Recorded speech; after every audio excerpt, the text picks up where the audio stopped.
It is time for This Week in the Lakeville Journal, and we have in the center studio the gals. Hello. Hello. Hello, gals. Wow. My mother always just did that when I'd say something. Huh? But she wouldn't say hello. She'd go, huh? Anyways, and let's bring in Janet Manco. Janet, good morning. Good morning. Lots of nice color on the front page of the Lakeville Journal this week, especially the color picture. People standing in snow at the White Hart. You know, I said to Pat Pagano this morning, this year is one of the few years where, like in Salisbury, Sharon, Pine Plains, everybody but Millerton had snow on the ground for the trees, and for the trees in between Lakeville and Salisbury.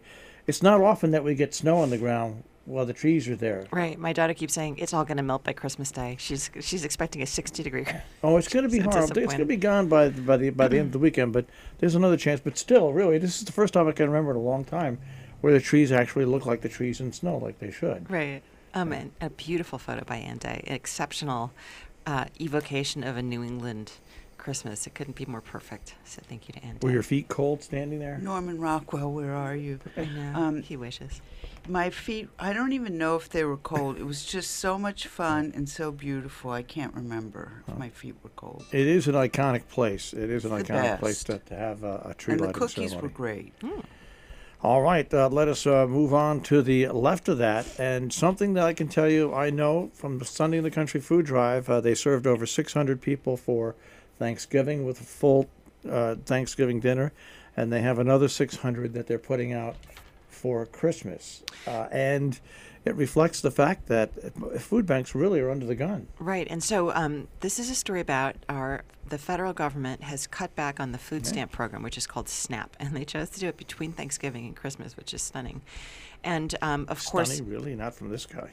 I guess. But really so hard because there's even more of there's always a need for supplemental food in this northwest corner, tri-state region. But especially during the holiday season, the food banks and the food pantries and the Sunday in the Country food drive work so hard to make sure that everybody can celebrate Thanksgiving and Christmas with a nice hot meal and some turkey and food. And so the SNAP, the way that the food stamp eligibility is figured out, like how you figure out if you qualify for it, has changed. And what they've done is they've sort of flattened out how much you spend on utilities and sort of said there's one number for the whole nation. And Connecticut costs are higher.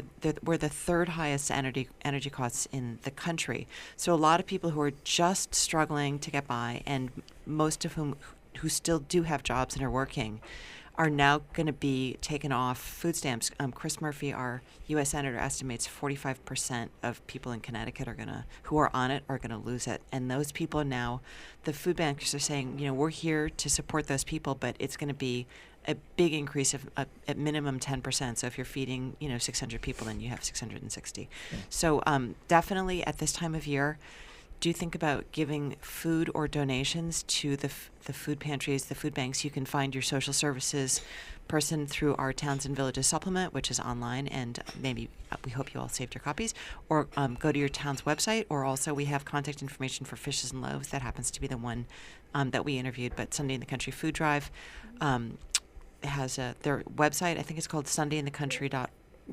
.org, and you can the whole thing about Sunday in the Country, they take everything they get and they separate it so there's full meals, and then it's allocated to food pantries because the food pantries are having that trouble, and the food pantries pick it up and distribute it to the people who are there. People have to understand this new rule that the government's putting into effect is going to significantly increase the amount of donations all these food pantries are going to need. And also the state food bank, which is in our branches in Wallingford, Connecticut, they have a new director as of July, and apparently the amount of food that our local food banks are getting from the state food bank has been cut way back, and a lot of produce, and we're not talking about like fresh raspberries, we're talking about like potatoes and carrots and onions, basic stuff like that, people have not been able to get. And I was over at Fishes and Loaves delivering some stuff yesterday, and actually really what a lot of people want, they seem to want very cake and pastry and stuff, but that's legitimate too. But definitely they can all use, and we have instructions in here. They can't break up packages of like bulk cereal, but they can break up a bulk package of potatoes or carrots or onions. Anyways, it's an interesting story. We'll move on to the other side of the page, where another report from the Sharon Hospital and the introduction of the new officer there. Dr. Mark Herko, the new president, and he's a doctor. They've traditionally had either a doctor or a nurse the last few rounds of heads for Sharon Hospital. He's coming in after quite a long interim period with Denise George, who was a longtime Sharon Hospital person, as the president. I think he's a vascular surgeon. So he gave his report. The HealthQuest and Nuvance people gave their report. I believe there's an interesting letter this week on HealthQuest Nuvance. Janet, I guess we'll talk about that. Yes, it's a guest commentary from Save Sharon Hospital, the group, and so we'll talk about it when we get there. Yep. Yeah, very interesting letters. But a good update, as they're required to do. The letter, the column that Janet has kind of indicates that there may be some effort to break the obligations that they've committed to already. All right, and a story that should hit home to a lot of people by you, Cynthia, is a story I talked about when this broke, the sentencing for the driver in the fatal car crash, which happened a while ago. Really hits home, and this should be hung in every house, at every school, at any place where there's young drivers. This is the saddest story because nobody comes out well from this. It's a tragedy for everyone. So there were 3 young women, Dina Silvernail, a young woman that Ann and I both knew. I knew her just from, she worked at the Patco. It's a lovely kid. And she and her 2 close friends were out driving.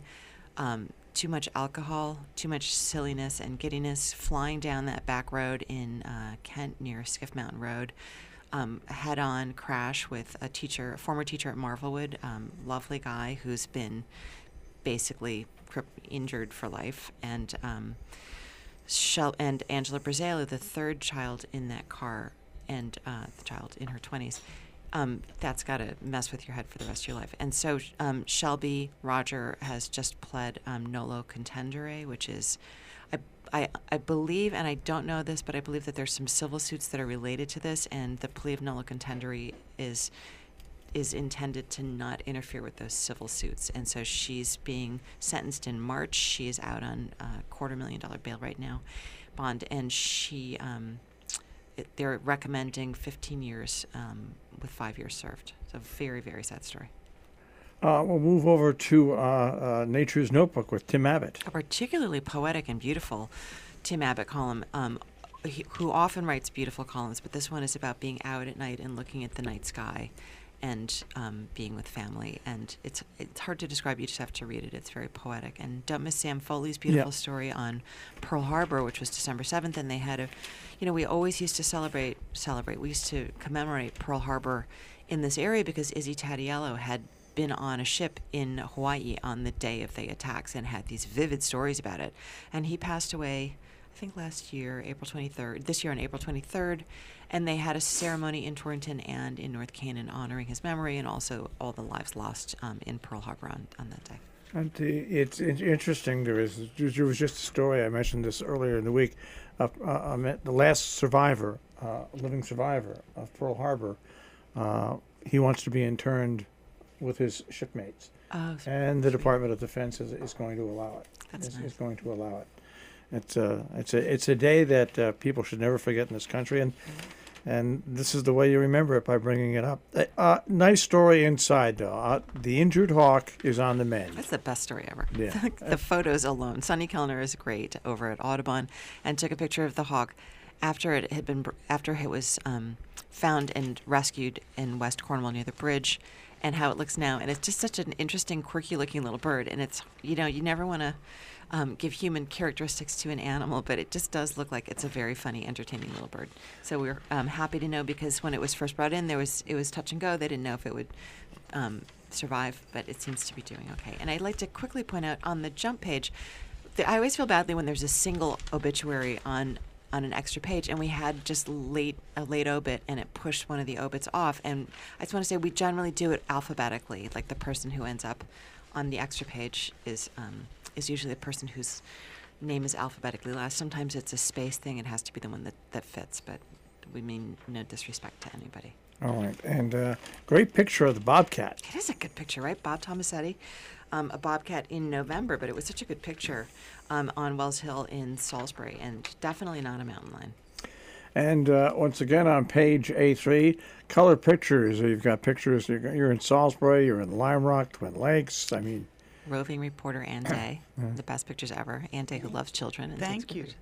Really great, and beautifully, like not easy to shoot those nighttime shots with children who are always moving. So really appreciate that. And then Patrick went over to the tree in Lime Rock and also did that, and also wrote a funny little story about the Salisbury, as he always does. And then we're continuing our holiday gift shopping stories. Noel Ambry wrote about Joie Maison, which is in Salisbury, up across from the White Hart, and has beautiful glass and all sorts of other stuff. And Noel gives you a sense of what he's got there. And Passports, formerly, well, I guess still owned by by Elaine LaRoche's family and estate, and run so wonderfully by Chris Batts. you have a story as we continue on the paper about one of the work nights. I think they have 2 every year Yep. at Housatonic Valley Regional High School once they open up the store, and people get to go and make wreaths and stuff like that. There's a lot of wreath workshops around here, and you pay, or you can go to Hoosie and learn how to do it from these guys. It's just unbelievable to watch these guys how they do it. They're like an assembly line. They do so many. They're so fast. And of course, as you know, Patrick took a very funny photo of the kids. You know, the first thing you have to do is you have to clip the greenery off the branches. But the most important thing to know is that the FFA Holiday Store open at the high school through Sunday, December 22nd, open daily from 10 a.m. to 4:30 p.m. Great place to buy your wreaths and your garlands and your trees, and also poinsettias and Cabot cheeses. And it supports the student program, and the students run the store they do everything. So but on top of being an agricultural experience, it's putting agribusiness experience to work as well. Right. Somebody asked me the other day, like, what is this FFA thing? What's it stand for? And I said, well, they don't really like to call it Future Farmers of America because farming is so much more complex now. But it's students who are interested in aquaculture and floral design and, environmental law, all sorts of, the environment generally. They do the Envirothon. It's a very interesting program, and this helps support it. And it's one of the many ways they learn about public speaking, they learn about marketing, they learn about retail, they learn about government. All right, and Falls Village, Santa made a stop in Falls Village. A nice picture by Molly Lovejoy, and a really picture postcard Santa. And actually, just to go back for a second, so Anne took a nice photo of our Santa in Salisbury, and we don't really want to out Santa, but did you want to say who Santa was this year? It's Bullet's son, Tommy. The beloved Bullet Sherwood, and his son's taking over many of the... I have to say that Tommy was very well disguised. All you could see were his eyes. A lot of big beard there, but growing into it. Used to love about Bullet. Every once in a while, he would slip because he would know somebody. Hey, how you doing? How you doing, kid? Honey, how you doing? Oh, God, Well, the best thing was he would know their whole family That's histories, right. and he'd be sitting there with a child on his lap saying, and you know what your daddy did when he was your age? I know, because I'm Santa. We miss the big-hearted guy. We miss him. All right, Oh. DM Hunt Library has a sale of small art to help them out. Yep, another nice story by Molly Lovejoy, and I didn't realize this. They started the 12 by 12 art show in December 2012, so it was 12 by 12 on 12/12/12. And really nice little works of art. They're all 12 inches by 12 inches. They're all $100. There are still a few for sale. They're available up until January 4th. Pop into the library. You can find their hours on their website. And then another holiday gift story. Leela Hawken went up to what used to be the famous Catherine's Chocolate up in Great Barrington. It's now called Milky Confections, and carrying on the tradition. The same group of ladies who had been in the kitchen hand making the chocolates is still there. And it's two Army guys or Navy guys. They're 2 military guys that bought it. Husband and husband, yeah. I think it's pretty cool. Sweet Haven, there you go. It's The queen, as Alexander Wilburn calls her. She's fantastic. Alex popped over to Sweet Haven Farm at what used to be my gym. It's now called Cobbler's Corner over next to Patco in Lakeville, and the multi-talented, unbelievable Noreen Driscoll doing workshops. And boy, if you ever want to learn how to make a beautiful wreath, that's the place to go. a nice picture of the Grinch, the parade in North Canaan, which was got canceled by the postponed because of snow. Yeah. The only one to be postponed by the snow. And again, Molly Lovejoy doing a great job. Very hard to shoot those trucks lit up in the dark night, but she did a good job. And nice little beginning to the holiday tree lighting season there. And Cornwall Selectmen, we're discussing goals for 2020. Yep, capital planning and budgeting. We're already moving into the thoughts about that. Can't wait for budget season, always. And Michael Hanlon Jr., an Eagle Scout, who did a very interesting project in Falls Village that we covered at the time that it happened. Nice story by Sam Foley, who again is a local kid who's been writing for us. We're very happy to have him. Not a kid, he's a college student. Everybody's a kid to me. My goals for 2020 are to make it to 2021. Oh gosh, right? Just make it to simple goal, that's all. July. Just one goal, that's all. That's a good goal. On page A6, the Sharon Kent page, the Kent they had their parade of lights, Which is always a really, really nice one, and appropriately, because it's always very cold. I've covered many parades of light. I'm always freezing. They had a frozen bus with the movie. I don't know how they managed to do it. We have to find out who was responsible for that bus, because it was pretty extensive. It looks almost like Disney brought it out. And I just want to point out, since you did refer to it as the Sharon Kent page, we were asked in our survey to go back to doing the town pages, which is slightly more challenging for us, but if people really want it, we're going to do our best to do it for you. It's smart to team up different towns on different pages, because people, there's not always a lot of news. There's not always enough, yeah. So we're trying to be a little more flexible with it, and to really pick the stories that are genuinely the most interesting. And the paper is a little bit smaller at this time of year. It's a function of advertising, so we are combining some of them, but we are committed to trying to do what people have asked us to do. And you've got the story there about the new location for just this year in Sharon, of the Christmas tree. And by the way, the menorah is going to be lit in Sharon on the 22nd. Right, and we have information on that. And also, we kind of liked having it at the War Memorial because the lighting was a little better, a little easier to shoot a photo, but nice turnout. And people seem not to have been confused, and this will give the plants a chance to root here on the green after a massive project. And this is really important, the Kent Library, because they have that big book sale that goes all summer, but Right. They're doing renovations, and so for a while, they've moved. They've moved, and it's interesting. I hadn't realized this, but all the books for the book sale are stored inside the big garage at the end of the parking lot, and that used to be the firehouse, and that was part of the original remit. There's a little bit of history that we put in this article. That was the town's firehouse before it moved to its beautiful new location on Maple Street. And Christ Church Episcopal celebrated 200 years. 200 years, a beautiful church, and they've been doing events throughout the autumn that we've been writing about. And we mentioned the obituary page. I want to go over to the Viewpoint and Opinion page. Once again, beautiful picture of Santa, and then your editorial, Take Care of Yourself First. That's right. We have a lot of things to think about this time of year, from events and shopping and all kinds of things that take up our time. But we're reminding our readers, as we have for the past few weeks in the paper, that the deadline to sign up for Access Health Connecticut is coming right up on the 15th, December 15th, and now is the time to enroll if you have need of affordable health care, and who doesn't? So because of the way the administration has put out information on the Affordable Care Act, you would think that, forget it, there's no options now, but there are, and we have experts right in this area, so we put out the information here once again and encourage people to think of themselves first. All right, and right next to that, turning back the pages, and 100 years ago, on the front porch of the White Hart Inn is being enclosed in glass. Yeah, that didn't last. No, not long. I can tell you that. All right, let's take a look at the Viewpoint page once again. The cartoon by Peter Steiner I love, but that's always going to happen there. A lot of other columns, though. We do, and I will mention again that guest commentary from Save Sharon Hospital, working to save a vital resource, and this is their mission, to be watchdogs and keep close track of what's happening. They were formed during the time when the maternity unit was at risk, and, still keeping close track of it, as are we. But so we're glad to have their information here. Do read it. It's important. We have from Dick Ollis column about Trump mocking the U.S. Constitution and military justice code. A really interesting column. Carol Asher on the First Amendment in an era of social media, and Bill Schmick on U.S. oil independence. All right, the social media, it should, social media and the First Amendment should go hand in hand, but unfortunately, doesn't seem to really. Well, it's a really interesting analysis from Carol. So, give it a read and let us know what you think. All right. Well, we have about 5 minutes left, and it's time to go to, ladies and gentlemen, and Dan Compass. Yes, we have a packed week. It's always packed in this week or two before Christmas.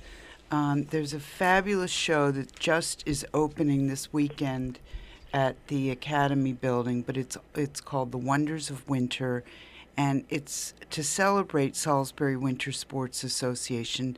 A portion of the proceeds that, if any of the pictures sell, will benefit SWASA and also the Salisbury Association. But this show is kind of fabulous. It's taken 2 or 3 years to curate by Sarah Morrison, Alan Blagden, and Gerald Stanton.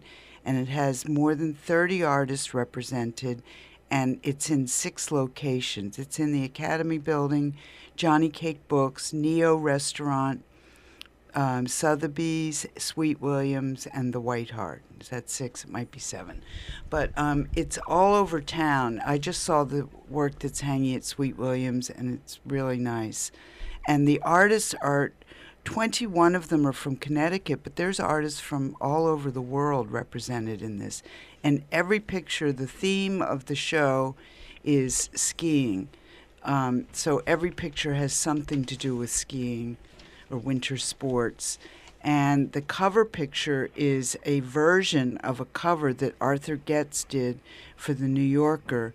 And the final cover is not this picture, but we had a choice to run this or the final version, and everybody preferred this one. So they're New Yorker. We like It's beautiful. They're both lovely, but this one was a little bit more cheerful, I think. The other one was a little more spooky. We've also got a nice story by Caitlin Ollinger about the history of eggnog. Who knew? Eggnog's been around since the medieval times. Not that I ever knew, but it's not. I'm sure it didn't taste as good as this Arethusa Farm eggnog that you can buy locally. It's so delicious. Who needs rum when you can drink this stuff? It's like drinking ice cream. Amazing stuff. It is good stuff. My grandmother used to make her own eggnog. Yeah. With bourbon. Sometimes I would think she came from the Hill Times. That was the cooking sherry. Yeah, I don't Well, know. this stuff that you can buy, the Arethusa, you just add a little bit of rum and you've got this amazing holiday grog or whatever they call it. There's a show in Kent at Craven Gallery called New Nudes. And I wanted to say nice new nudes, but I don't know. Or not nice new nudes. It's not your grandmother's nude show. It's definitely not what you think of when you think of nude paintings. It's a lot of contemporary artists. He's very contemporary, that gallery. And it's not big, but it's worth driving down to see that show. And there's also a good show at Eckert Gallery. You get a nice story by Fred Baumgarten on Yes. Christmas Angelicus. Exactly. That was my next thing. There's the whole Christmas concert schedule, of course. Angelicus is published this week, and they're going to be in. Oh God, where is it? Sorry, guys. They're going to be at the Salisbury Congregational Church On Sunday. Yeah. Yeah, here it is. It's on Sunday, December 15th from 4 to 6. But they'll also be in West Hartford, in Litchfield, Torrington, Hartford, all over. And it's kind of not Christmas without going to see Chorus Angelicus. They've lost their normal narrator, who's not healthy right now. But John Dankowski is a really good guy. He's a nice guy. He's from Winstead. Exactly. He was fired from WNPR in Hartford, and that created a lot of consternation for a lot of folks. But John Dankowski will do a great job. Oh, good, yeah. That's what I was about to say. We have a new narrator who's fantastic. And then, let's see, there's one. Oh, yes, we have this movie, Knives Out. When I saw the trailer, I thought, I'm not reviewing that movie. That looks awful, because the trailer was so awful. Every person I know who's seen it says it's fantastic. Our reviewer loved it, and I really got egg in my face just by don't always judge a movie by its trailer, because this movie sounds terrific. And Sophia Kaufman, my favorite movie reviewer, well, one of my favorite movie reviewers, says it's really good. Hey, there's no egg in the face when it comes to what you first think. Everybody's opinion is right when you look at art. When you look at a trailer. Well, the trailer, usually you can tell from a trailer whether you'll like the film or not. And in this case, I was wrong. You're funny. It's right. Did you see it?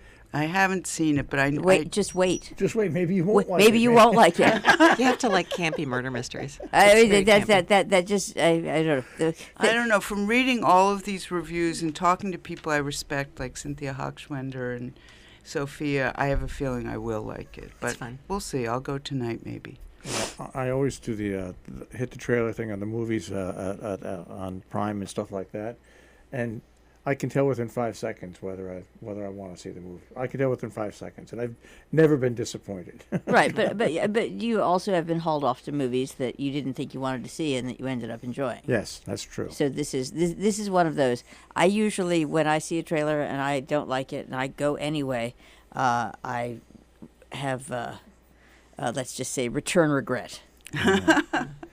All right, so that's it. That's it. Went through the whole 9 yards. Yeah. Do you want to talk to Janet about our schedule for the holidays? Well, that was the last bit of because there's always a little bit of a change. Complexity.